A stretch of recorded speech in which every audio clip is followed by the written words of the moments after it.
తెలుపు. భూతకాలమంటే జరిగినవవి తెలుపు.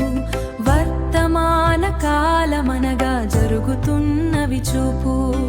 వర్తమాన కాలమనగా జరుగుతున్నవి చూపు. భవిష్యకాలమాలమనగా జరుగుబోవునవి పొడసూపు. భవిష్యకాలమాలమనగా జరుగుబోవునవి పొడసూపు. జరిగినవి జరిగి తెలిసి పోయే.